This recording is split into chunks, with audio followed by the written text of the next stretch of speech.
예수님께서 오늘 하신 말씀을 가지고 질문을 던지면 여러분 지금도 하나님을 믿는 믿음으로 살아가시는데 구약의 율법이 내한테 꼭 필요하다고 생각하십니까? 아니면 구약의 율법은 예수님을 믿는 믿음과 은혜 안에 살아가기 때문에 구약의 율법은 더 이상 필요 없다라고 생각하십니까? 양극단인 경우는 별로 없으실 것입니다. 한쪽 극단은 이미 예수님을 믿는 믿음으로 구원을 받았고 하나님의 은혜 안에 성령님을 쫓아서 살기 때문에 구약의 모든 율법은 다 필요 없고 우리가 배울 필요도 지킬 필요도 없다라는 극단이 있을 것입니다. 반대쪽 극단은 예수님을 믿고 은혜 안에 살지만 구약의 모든 율법이 우리가 배워야 되고 구약의 모든 율법을 끝까지 지키면서 살아야 된다라는 것이 양극단일 것입니다. 우리는 보통 중간쯤 있을 것입니다. 아마 레위기를 읽는 우리의 마음과 비슷할 것입니다. 레위기를 읽으시면 은혜스럽고 기쁩니까? 왜 이런 걸 읽어야 되지? 이런 생각이 드십니까? 보통 저희들이 볼 때는 레위기를 읽으면서 가장 큰 은혜를 받았다라는 사람은 제 경험에 한 사람 소문을 들은 적이 있습니다. 특이한 교인이신데요. 구약 읽을 때 어느 쪽이 제일 좋았냐 하니까 자기는 레위기가 제일 좋았다라고 하는 교인이 있었다는 것은 어떤 책을 통해서 한 사람 기억이 나고 보통은 성경 읽도 가다가 레위기 읽으면서 내가 왜 이걸 읽어야 되지라는 갈등을 하는 교인들이 많았습니다. 그렇다고 레위기를 찢어서 성경에서 빼내는 교인은 거의 없습니다. 읽기는 하지만 찢어낼 수는 없고 그래도 참고는 해야 되겠다. 그것이 구약의 율법에 대한 생각입니다. 여러분, 예수님께서는 양극단에 있으시겠습니까? 아니면 우리처럼 중간에 있겠습니까? 그것이 질문입니다. 우리의 기대와 달리 예수님은 양극단 쪽에 한 곳에 계신데요. 예수님께서는 구약의 모든 율법이 하나님을 믿고 예수님을 믿는 은혜와 믿음 안에 살아가는 우리에게 구약의 모든 율법이 필요하고 그 구약의 율법을 폐기할 것이 아니라 구약의 율법은 다 지키고 온전하게 순종해야 된다. 그 입장이 예수님께서 가지고 있는 입장이십니다. 그래서 오늘 하신 말씀이 내가 온 것은 하나님의 율법을 폐하거나 버리기 위해서 왔다고 생각하지 마라.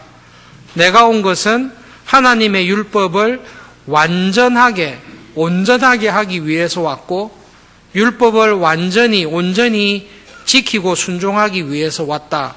그렇게 예수님은 자신의 입장을 말씀하십니다. 우리의 기도와 조금 다른데요. 조금 진지하게 생각을 해야 될 필요가 있습니다. 이 말씀을 하시기 전에 예수님께서는 제자들에게 자신은 율법을 완전하기 위해서 왔지만 율법은 내가 다 완전하게 지키면 되고 너희들은 그냥 은혜 안에서 살면 된다 이렇게 말씀하시지 않았습니다.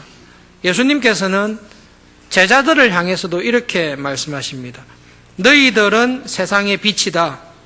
너희의 빛을 사람 앞에 비추게 해서 너희들의 빛의 착한 행실, 너희들이 빛 안에서 살아가는 착한 행실을 보여주고 그 착한 행실을 통해서 하나님께서 영광을 받도록 해라. 그것이 제자들에게 하신 말씀입니다.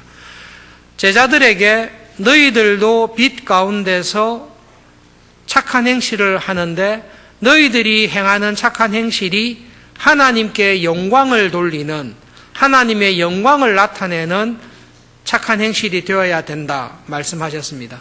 하나님께 영광이 되는 하나님의 영광을 드러내는 착한 행실은 하나님이 말씀하신 율법을 무시하고 다 깨뜨리는 행실이겠습니까?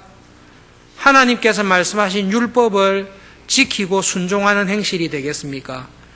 이거는 삼척동자도 아는 내용입니다. 제자인 우리들이 예수님의 교회의 지체로 부름받은 우리들이 빛 가운데 행하고 믿음 안에서 행할 때 우리들의 그 모든 행실은 하나님께 영광이 되는데, 하나님께 영광이 되는 행실은 하나님의 법을 순종하고 지키는 그 열매로 나타날 것입니다. 예수님께서 하신 말씀을 기억하시면서 예수님의 삶을 보십시오. 이 땅에 오셔서 어린 시절부터 공생애를 시작하시고 성천하실 때까지 예수님의 일관된 삶은 구약 시대에 주신, 구약 성경에 주신 하나님의 율법을 깨뜨리고 파괴하고 무시하면서 일관되게 살았습니까? 아니면 예수님의 이 땅에서의 모든 삶은 구약에서 말씀하신 하나님의 율법을 지키고 순종하고 온전하게 지키면서 살았습니까? 예수님은 율법을 온전하게 지키며 살았습니다. 그렇게 사신 예수님께서는 제자들에게 내가 다 지켰으니까 너희들은 안 지켜도 된다. 그냥 내가 다 지키고 십자가의 보혈로 다 덮었으니까 너희들은 그냥 열심히 적당하게 살면 된다. 그렇게 허락해 주셨습니까? 아니면 예수님께서는 너희들이 내 안에 거하면, 참 빛에 거하면 참 빛이신 예수님께서 걸으셨던 그 순종과 믿음의 길을 걷게 될 거다. 그러므로 너희들도 하나님께서 주신 율법을 다 지키고 순종하고 그로 말미암아 하나님께 영광을 돌리고 하나님의 은혜를 증거하면서 살아라. 예수님은 우리들에게 그렇게 말씀하셨습니다. 그러므로 여러분, 구약에 있는 모든 율법들, 특별히 출애굽기로부터 시작해서 신명기까지 모세오경에 있는 구약의 율법들은 우리에게 꼭 순종할 것을 요구합니까? 안 지켜도 됩니까? 예수님께서는 율법을 완전하게 지키게 하기 위해서 왔다 말씀을 하고 있습니다. 꼭 지키셔야 됩니다. 그리고 율법이 요구하는 것이 무엇인지를 우리가 예수님의 말씀 성경을 통해서 분명하게 기억해야 될 필요가 있습니다. 질문이 이겁니다. 두 번째 질문인데요. 율법이 무엇입니까? 라는 질문입니다. 율법이 무엇이냐라고 물었을 때 여러분 저도 이렇게 신앙생활 하면서 저의 신앙생활에 큰 도움을 주신 분이 누군가 하면 정확하게 알고 확실하게 가르치는 분에게서 들은 말을 마음에 꼭 기억하고 있는 게 신앙생활에 큰 도움이 됩니다. 어떤 것에 대해서 설명할 때 제가 철학과 출신이잖아요. 제가 철학 다닐 때 그때 교수님들 가운데 다 좋으신 분들이지만 지금과 비교해 볼 때 철학을 잘 알아서 가르친 분이 사실은 그때 많지 않았습니다. 지금 고신교단에 고려학원에 우리 교단에 고려신학대학원이 있고 고신대학이 있는데 이사장으로 계시는 분이 서강대학교에서 철학을 가르치셨던 강영한 교수님이십니다. 실제로 있었던 내용인데요. 강영한 교수님께서 칸트 철학에 대해서 철학회에서 이야기를 하게 됐는데 교수님들께서 모이셔서 칸트 철학에 대해서 발표하고 논평을 하게 됐습니다. 다른 교수님이 칸트의 철학에 대해서 이렇게 발표를 쭉 하셨어요. 참석한 교수님들과 박사과정, 석사과정에 있는 사람들이 저분이 칸트에 대해서 무엇 말을 하는지를 못 알아들었어요. 근데 논평을 하러 나와신 강영한 교수님이 그 사람의 발표를 정리하면서 칸트의 철학에 대해서 딱 정리를 했는데 모든 교수님들과 참석한 사람의 반응이 논평자의 말을 들으니 무슨 소리인지 알겠다. 이렇게 된 실화가 있습니다. 저희들이 공부할 때 제일 힘들었던 거는 헤겔 철학에 대해서 이야기하는데 이름 자체가 어렵지 않습니까? 헤겔. 어려울 것 같죠, 그죠? 교수님들마다 헤겔을 다르게 이야기하니까 공부를 하면 할수록 헷갈리는 거예요. 그래서 이게 개똥철학이 그때 나왔습니다. 아무리 배워도 많은 수업료를 주고 그렇게 들었는데도 모르는 거예요. 그런데 유학을 가서 발견한 것은 칸트 철학이나 헤겔 철학이나 어떤 조직신학의 문제에 대해서 교수님들마다 견해가 다른 게 아니라 칸트가 이 말 했다, 헤겔이 이 말 했다라는 것이 다 정리가 되어 있더라고요. 다 정리가 되어 있고, 그럼에도 불구하고 헤겔 철학에서 이 부분에 있어서는 학자들이 둘로 나누어져 있어서 이렇게 해석하는 사람이 있고 저렇게 해석하는 사람이 있다라는 부분이 있었지, 칸트 철학은 사람마다 이해가 다르다, 이런 거는 없습니다. 여러분, 율법도 신앙도 마찬가지입니다. 말씀을 배우거나 성경을 배울 때, 이야, 역시 아침에 목사님이 설교하신 거하고 오후에 설교한 목사님과 수요기도에 설교한 목사님은 같은 본문을 가졌는데도 서로 다르게 해석하시구나, 말씀이란 저렇게 풍성하구나, 이렇게 되면 신앙이 안 자랍니다. 그래서 여러분, 율법이 뭐냐라고 물었을 때 온갖 것들을 잡다하게 많이 배우시면 안 되고 내 나름대로의 율법에 대한 이해를 딱 가지고 계셔야 됩니다. 이걸 고집을 부리시면 안 되고, 내가 가지고 있는 이 이해를 설교를 듣고 성경을 읽고 책을 읽는 가운데, 아, 이것이 부족해서 이게 맞구나, 이렇게 하면서 쌓아가야지, 아무도 알 수 없다, 예수님의 말씀을 누가 이해하냐, 사람마다 다 해석이 다르지, 이렇게 하시면 신앙이 안 자랍니다. 여러분, 율법이 무엇입니까? 라고 물었을 때 율법을 누가 냈습니까? 누가 만들었습니까? 하나님이 만드셨어요. 모세가 만들었어요? 아니죠. 율법은 하나님이 만드신 거예요. 그러니까 율법은 하나님께서 만드신 건데, 하나님께서 율법을 만들었을 때 율법을 통해 하나님이 원하시는 것은 무엇입니까? 하나님의 마음, 하나님의 뜻이 무엇인지를 우리들에게 딱 보여주신 게 율법입니다. 그래서 하나님이 어떤 분이신지, 하나님께서 나에게 어떤 마음과 어떤 말씀을 하고 순종하기를 원하는지, 그것을 알기 위해서는 기도를 할 게 아니라 율법을 보셔야 됩니다. 그리고 율법을 보시면 이런 율법을 내신 하나님의 어떤 분이신지를 알게 되어 있습니다. 우리나라가 어떤 나라입니까? 사람마다 이해가 다 다르겠죠. 법정에서 싸움이 붙었습니다. 우리나라가 어떤 나라입니까? 그럼 어디를 보면 되죠? 헌법을 보시면 됩니다. 우리나라의 헌법을 보면 우리나라는 이런 나라다, 국민들에게 이러한 권리를 주고 이러한 자유를 주고 이러한 의무가 있고 이러한 책임을 주는 것이 대한민국이다, 이렇게 법이 있습니다. 하나님의 나라에서 하나님이 어떤 분입니까? 그 하나님의 나라의 백성은 어떻게 살아야 됩니까를 보려면 무엇을 봐야 되죠? 하나님이 내신 율법을 보셔야 됩니다. 그래서 율법은 하나님께서 하나님의 마음, 하나님의 뜻, 우리가 하나님 나라의 백성으로, 하나님의 자녀로 어떻게 살아가기를 원하는지를 가장 분명하게 드러내어 놓은 것이 율법입니다. 하나님 아버지께서 율법을 만드셨고 예수님은 하나님의 아들이십니다. 아버지가 낸 율법을 아들이 다 깨뜨리면 그 아들 맞습니까? 그거는 도무지 불가능합니다. 예수님을 믿는 믿음 안에, 하나님의 영이신 성령님을 믿는 믿음 안에 살아가는 사람은 반드시 하나님의 율법을 순종하고 율법을 완성하는 쪽으로 열매가, 행동이 나타나게 되어 있습니다.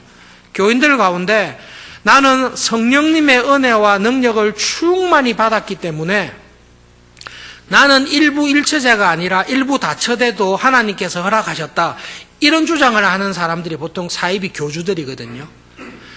그런 사람들이 주장하는 것은 나는 구약의 율법이 아니라 성령님의 감동과 직통 계시를 받아서 그렇다라고 이야기를 하는데, 하나님의 영이 하나님과 싸우시겠습니까? 절대로 그런 일 없습니다. 성령님의 충만한 은혜 가운데 있는 사람은 하나님의 법을 반드시 지키는 쪽으로 열매가 나타나게 되어 있습니다. 그래서 여러분, 율법이 무엇입니까? 구약에 있는 재미없어 보이는 율법은 무엇입니까?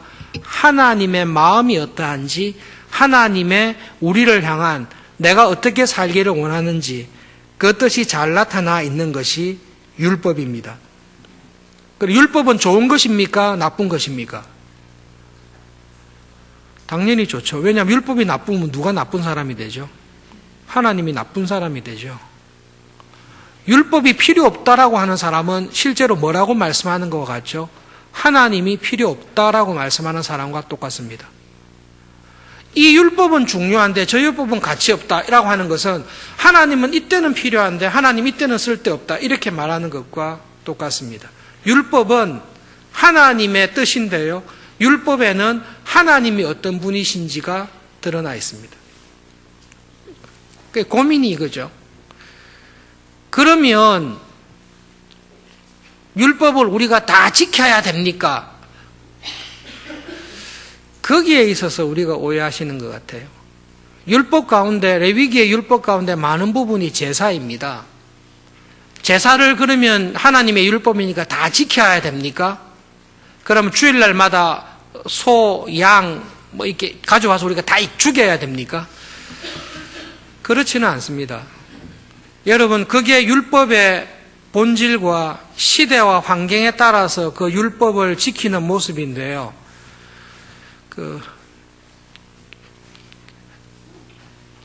제가 주일마다 입는 옷은 거의 비슷합니다. 그러나 제가 월요일 날 주중에 입는 옷은 이 옷을 입고 있지 않습니다.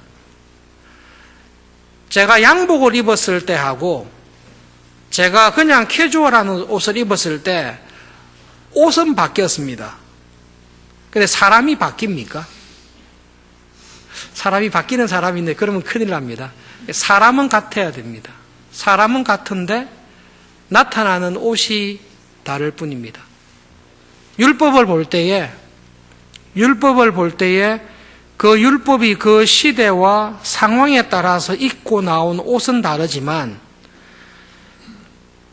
그 모습을 통해 하나님의 뜻과 마음은 한결같습니다.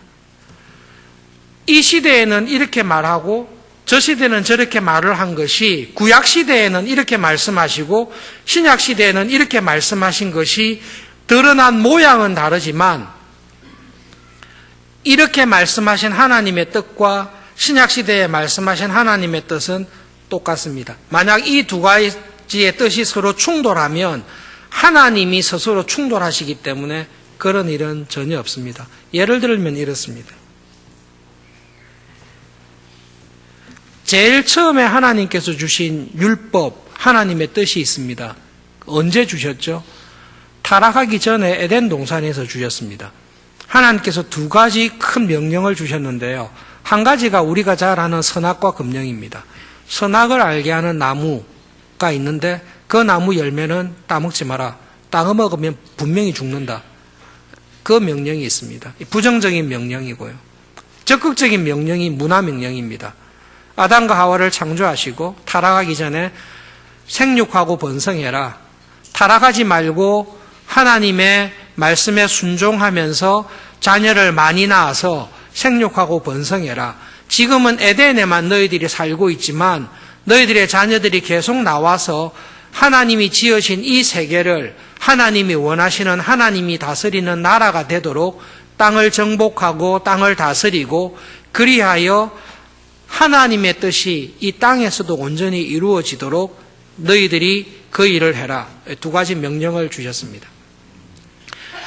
선악을 알게 하는 나무의 열매를 먹지 말라라는 율법이 있습니다.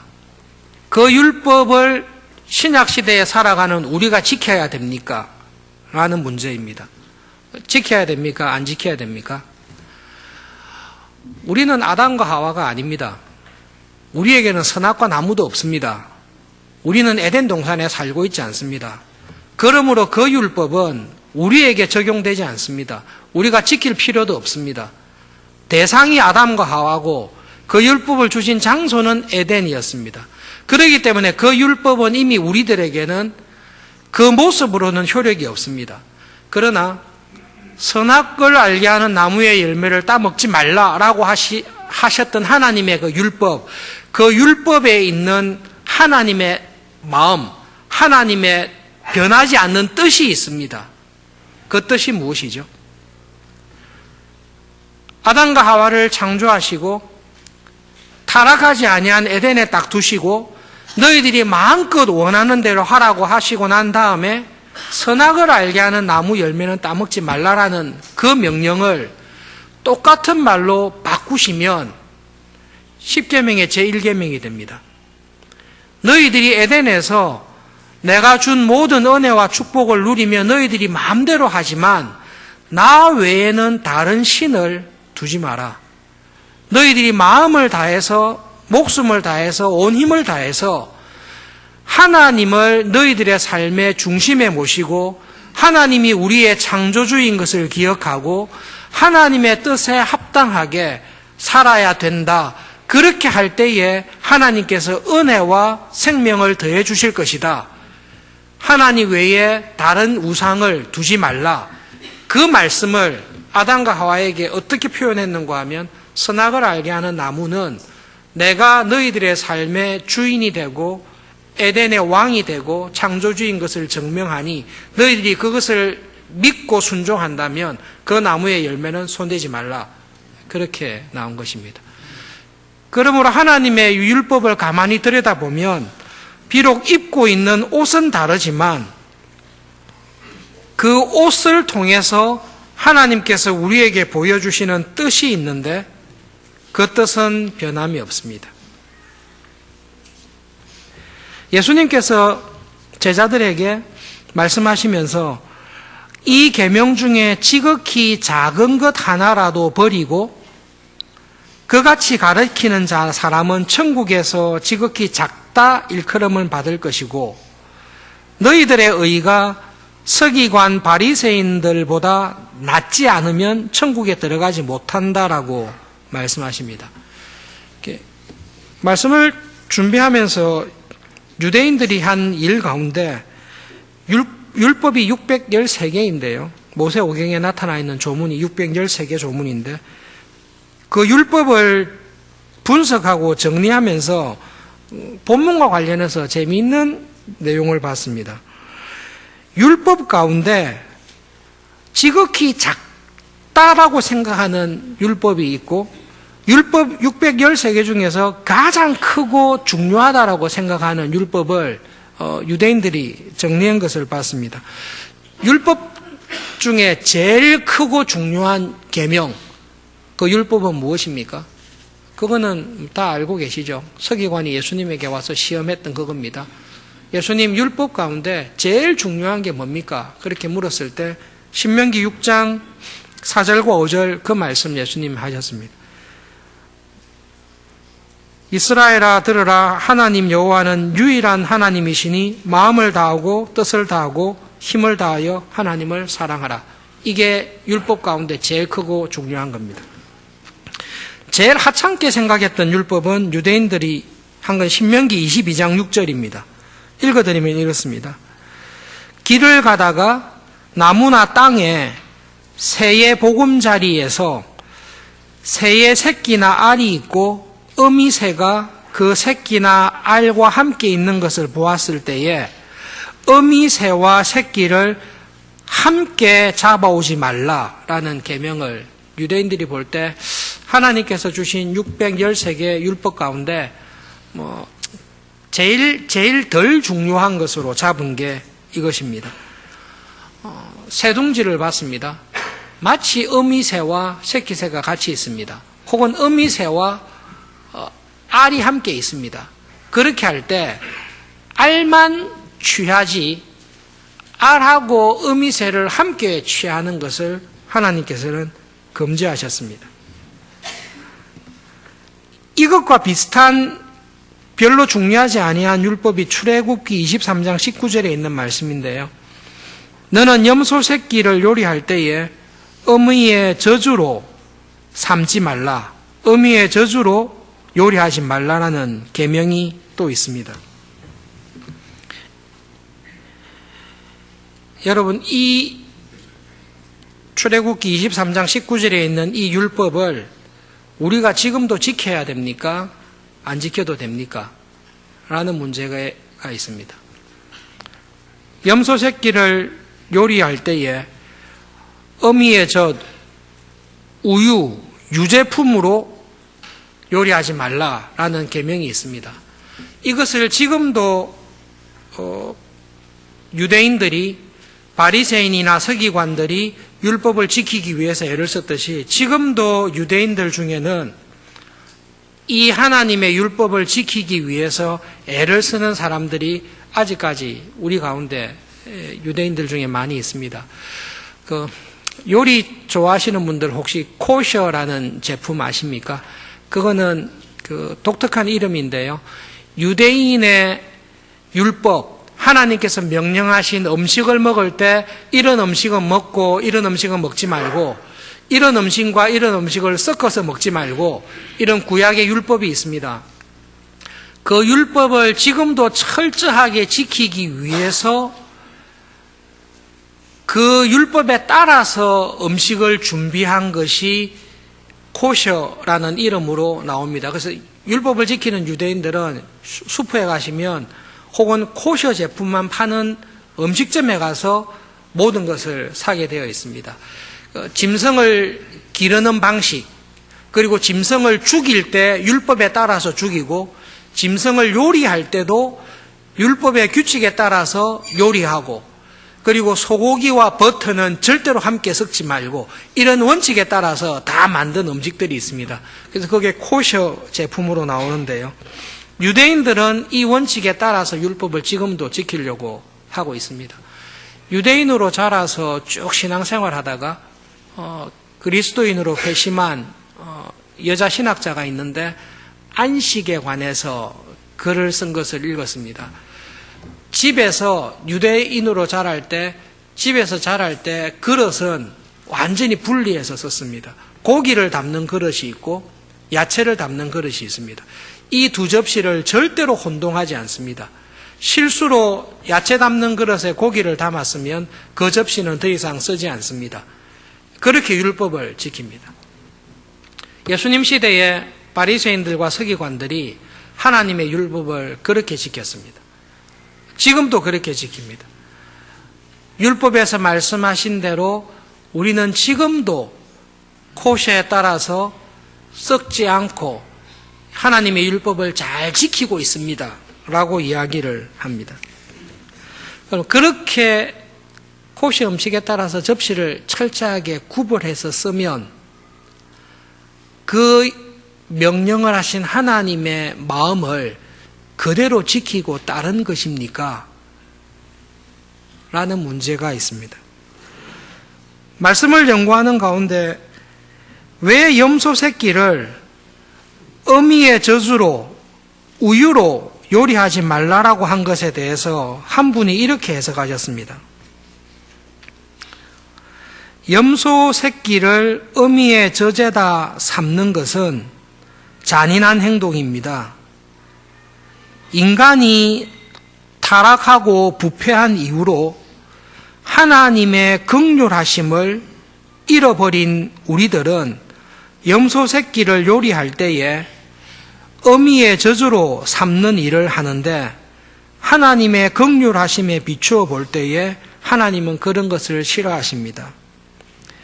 그리스도의 생명, 하나님 나라의 참 생명이 있는 사람이라면 염소 새끼가 먹고 자라야 할 젖에, 자기에게 생명과 기쁨을 주었던 젖에 빠져서 그 젖에 의해 사형의 도구로 그 젖에 의해 죽임을 당하는 것을 볼 때에 그것이 기쁘겠습니까?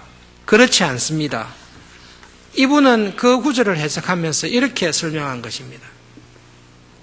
염소 새끼에게 어미의 젖은 자기에게 생명과 기쁨이 됩니다.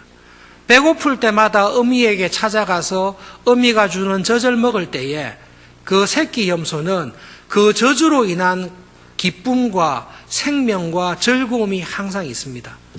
그런데 죽게 됐어요. 죽게 됐는데 염소 새끼가 요리에 죽게 됐는데 보니까 자기를 요리하고 있는 것이 평소에 자기에게 생명과 기쁨을 주었던 어머니의 젖이 자기를 죽이고 자기의 생명을 빼앗아가는 것을 보고 느끼면서 죽어갑니다. 기분이 좋습니까? 별로 안 좋습니까? 무덤덤하실 수 있을 것입니다. 그런데 율법을 내신 하나님께서 왜 이 율법을 왜 내셨을까라고 생각했을 때 그 법을 오랫동안 생각했던 사람은 이렇게 해석을 한 것입니다.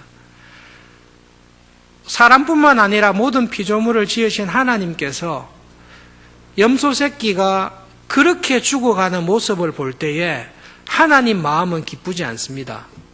하나님 마음은 오히려 그런 것이 싫습니다.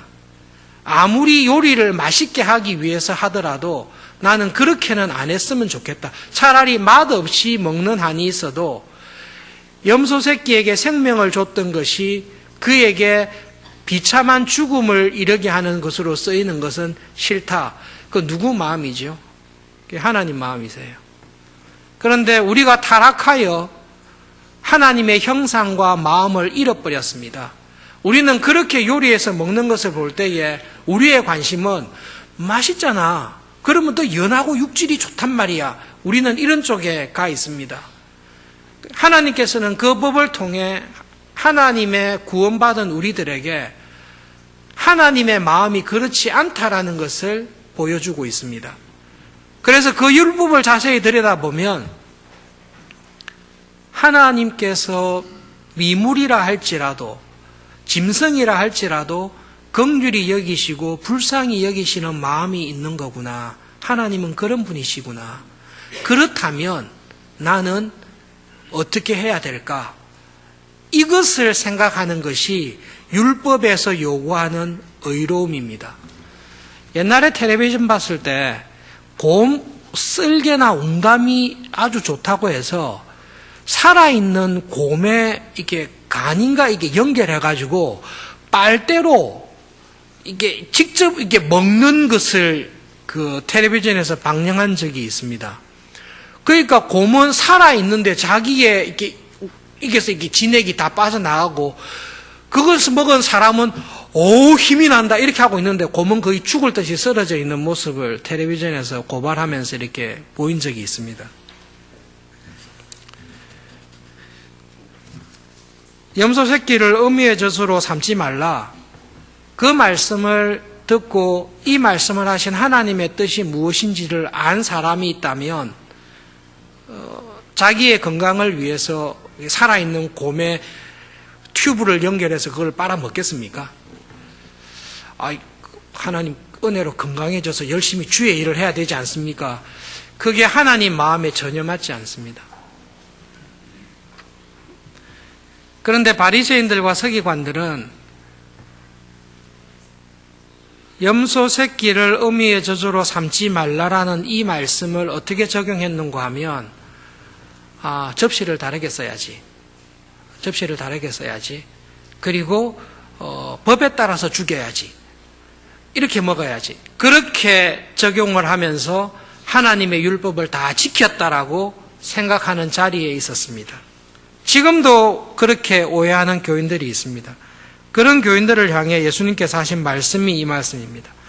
너희들의 의로움이 서기관들과 바리새인들이 자랑하고 유지하는 그런 의로움보다 훨씬 뛰어나지 않으면 절대로 너희들은 하나님의 나라에 들어갈 수 없다.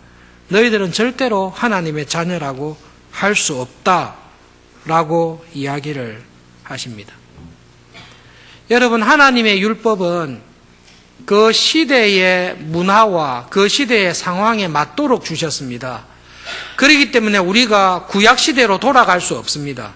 우리가 에덴 동산으로 돌아갈 수 없습니다. 그러나 에덴 동산 타락하기 전에 주셨던 하나님의 율법이든 타락하고 난 이후에 주셨던 시내산에서의 십계명과 모세의 율법이든 그 모든 율법 속에는 무엇이 담겨져 있는가 하면 그 율법을 만드신 하나님의 마음이 담겨져 있습니다. 그리고 하나님이 어떤 분이신지를 우리에게 딱 보여주십니다. 그리고 그 율법을 통해 우리는 하나님을 배울 수가 있습니다. 여러분, 구제를 할 때에 어렵고 힘든 사람이 우리 주위에 항상 있을 것이라고 예수님께서 말씀하셨습니다. 그러면 믿는 사람이 있고 믿지 않는 사람이 있습니다. 누구를 먼저 도와야 됩니까? 먼저 도와야 될 것은 믿음의 형제를 먼저 돌아봐야 됩니다. 그것은 여러분 집안에 아픈 사람이 있고 이웃에 아픈 사람이 있습니다. 누구를 먼저 도와야 됩니까? 가족에 아픈 사람을 먼저 도와야 됩니다. 그렇지만 우리가 구제하고 도울 때 믿는 사람은 당연히 도와야 되고 믿지 않는 사람을 도와야 될 때에 당신이 우리의 도움을 받고 교회에 나오면 구제하고 교회에 나오지 않으면 구제 안 하겠습니다. 이게 맞습니까? 교회에 나올 가능성이 있는 사람에게는 구제를 하고 교회에 나올 가능성이 없는 사람에게는 구제를 안 하는 것, 어느 것이 하나님의 마음에 하나님의 자녀답게 살아가는 것이겠습니까? 예수님께서 오셔서 하나님이 어떤 분인지를 보여주셨거든요. 복음서에 보시면 병 고친 일들이 굉장히 많습니다. 예수님께서 병을 고쳐주실 때 너 나 믿을래 안 믿을래? 믿으면 고쳐주고 안 믿으면 나 안 고쳐줄 거다. 그렇게 고쳐주십니까? 아니면 그냥 민망히 여기시고 불쌍히 여기셔서 예수님을 믿든 안 믿든 그들의 모습을 불쌍히 여기셔서 고쳐주십니까?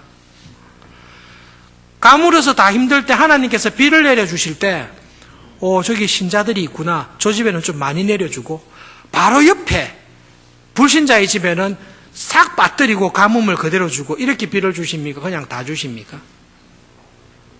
율법은 우리들 가운데 우리들에게 하나님이 어떤 분이신지를 정확하게 보여줍니다. 그래서 여러분 율법은 열심히 배우고 그 율법을 지키기 위해서 수고하며 애를 써야 됩니다. 조심해야 될 부분이 바리새인들과 서기관들의 율법입니다. 율법을 지키는 태도입니다. 이런 식으로 하나님의 율법을 이해하고 이런 식으로 율법을 지켰다라고 자랑하는 것은 하나님의 나라에 결코 들어갈 수 없다라고 이야기하면서 살인하지 말라, 간음하지 말라, 맹세하지 말라 이런 부분들을 쭉 설명하고 계십니다. 요즘 시대에 교회에 믿음으로 살아갈 때 제일 큰 어려움 가운데 한 가지가 도덕적인 성적인 문란입니다. 80년대부터 이렇게 계속 이렇게 브레이크 없이 성적인 문란함과 음란한 것이나 이런 것들이 기술의 발전과 함께 계속되고 있거든요. 바리새인들이 그렇게 생각했습니다. 간음하지 말라. 간음이 뭔가? 어디까지인가? 딱 정했습니다. 육체적인 성적인 관계를 가지는 것이 간음이고 그 전까지는 간음이 아니다. 살인이 어디까지냐? 살인은 실제로 사람을 죽이는 것이고 미워하거나 시기하거나 이런 것은 살인이 아니다. 자기 나름대로 법을 딱 정했습니다. 그리고 그 법대로 해서 우리는 하나님의 법을 다 지키고 있다. 안식일을 거룩하게 지키는 게 어디까지냐? 그걸 다 정해놓고 요것을 안 넘어가면 된다. 주일날 2km만 안 넘어가면 괜찮다. 정해놓고 그걸 철저하게 지키면서 살아왔습니다. 그 결과 어떤 일이 벌어지죠? 하나님께서 주신 율법을 바리새인이나 서기관들처럼 계속 지키면 그것을 잘 지키면 어떤 자리에 가는가 하면 율법의 의로서는 저는 흠이 없는 사람입니다. 저는 하나님의 율법을 지키는 일에 있어서는 완전 무결하고 온전하고 다 지켰습니다. 라는 자리에 가게 되어 있습니다. 그러나 하나님께서 말씀하신 살인하지 마라, 간음하지 말라, 도적질하지 말라라는 말씀을 잘 알고 하나님의 뜻을 아는 사람은 어떤 자리에 가 있는가 하면 그 말씀대로 순종하여 계속 닮아가다 보면 하나님 저는 하나님의 계명을 다 지켰습니다. 이 자리에 가지는 않습니다. 하나님 제가 하나님의 말씀을 지키며 순종하려고 애를 쓰면 쓸수록 내 안에 몰랐던 어두움과 하나님의 말씀을 거역하는 본성이 저에게 있다는 것을 먼저 깨닫게 됩니다. 그리고 그 은혜 안에 계속 거하다 보면 여전히 하나님 앞에서 부족하고 죄인입니다마는 하나님을 점점 닮아가는 사람으로 우리를 변화시켜 주십니다. 그것이 율법을 지키는 은혜입니다.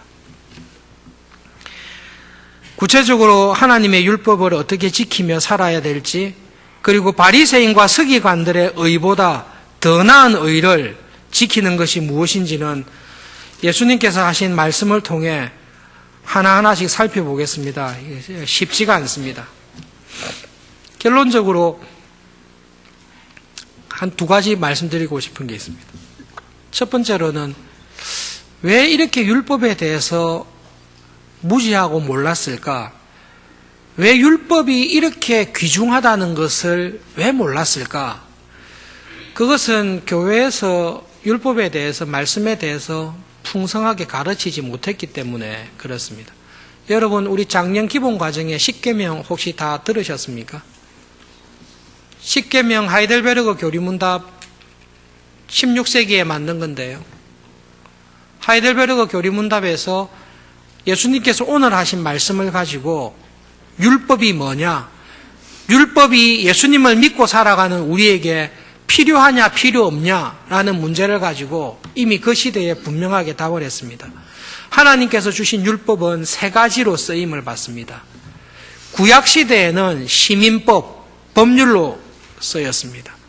그리고 그 하나님의 율법은 그 율법을 잘 지키려고 살아가는 사람에게 나는 결국 하나님이 말씀한 율법을 다 지킬 수 없구나, 내 죄가 항상 있구나, 율법을 지키려고 하면 할수록 내 죄가 있다는 것을 드러나게 해서 이 죄를 이길 수 있는 예수님의 십자가의 은혜로 나를 인도하는 몽학선생의 역할을 율법이 한다는 것을 경험합니다. 그리고 예수님을 믿고 은혜 안에서 살아가는 우리들에게는 율법이 하나님을 닮은 하나님의 자녀가 이 세상 살아갈 때에 어떻게 살아야 할지를 구체적으로 보여주는 지침이 율법에 있습니다. 그러므로 여러분, 율법을 많이 배우시고 열심히 공부하실 수 있기를 바랍니다. 두 번째로, 율법을 많이 배우시고 이해하기 위해서 여러분, 뜻밖에도 참 좋은 목사님들의 설명이나 십계명 주석이나 이런 것도 보시지만 여러분, 뜻밖에도 유대인 랍비들 가운데 구약의 율법에 관해서 잘 해석한 그 랍비들의 책이 있으면 참고로 꼭 한번 읽어보시기를 바랍니다. 일부 예배 때 소개를 못 드렸는데 이 책이 어디 있는지 찾지를 못해가지고 집사님 한 분이 선물로 주셨는데 죽기 전에 한 번은 유대인을 만나라는 책이 있습니다. 이 출판사와 저는 아무런 관계가, 정말로 아무런 관계가 없습니다. 다만 유대인의 랍비가 쓴 책을 여러분 읽다 보면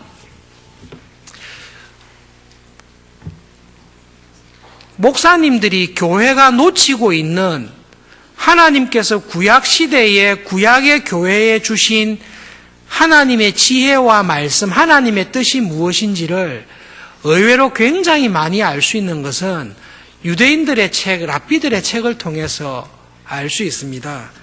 이 책의 제1장에서 하고 있는 제목이 이겁니다.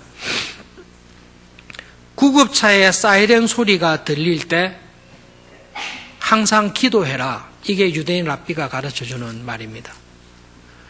구급차가 소리를 내면서 막 달려갈 때 누군가 생명이 위급한 중에 있다라는 것이 구급차의 사이렌 소리입니다. 그러면 그 소리를 들을 때 잠깐이라도 멈추어 서서 저 구급차가 현장에 빨리 도착할 수 있도록 기도해라.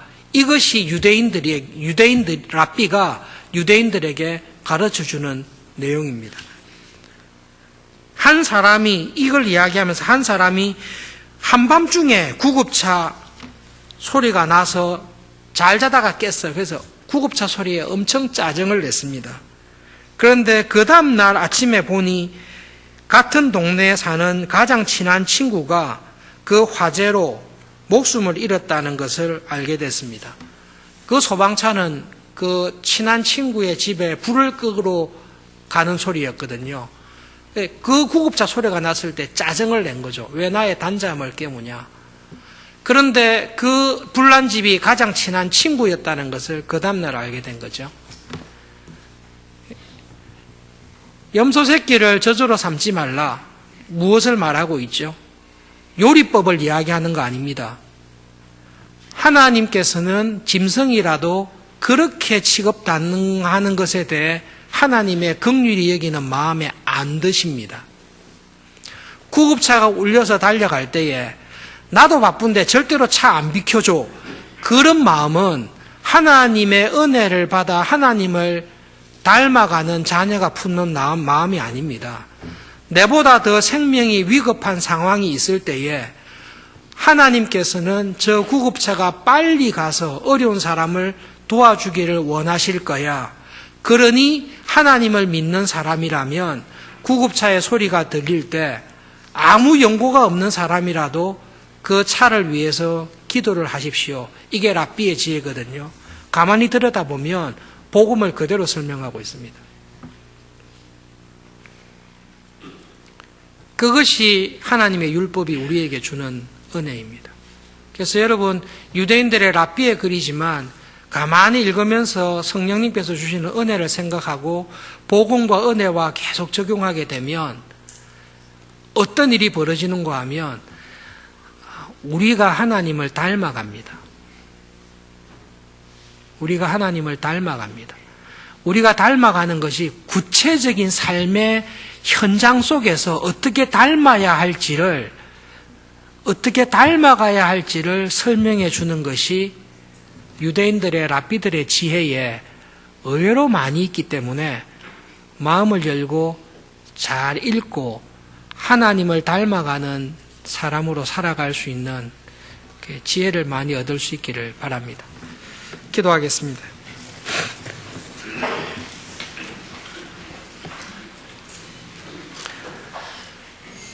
하나님, 저희들에게 모든 율법이 하나님의 입에서 나온 것이며 모든 율법 속에는 우리를 향하신 하나님의 마음과 하나님의 뜻이 풍성하게 있다는 것을 이 시간 기억하며 감사합니다. 저희들이 이 세상을 살아갈 때에 구체적인 일에 처했을 때에 어떻게 하면 하나님의 뜻대로 해야 할지 모를 때가 많이 있습니다. 하나님 세세하게 말씀하신 율법을 하나하나 묵상하며 배움으로 말미암아 저희들이 하나님을 닮아가는 사람이 되게 해 주시옵소서.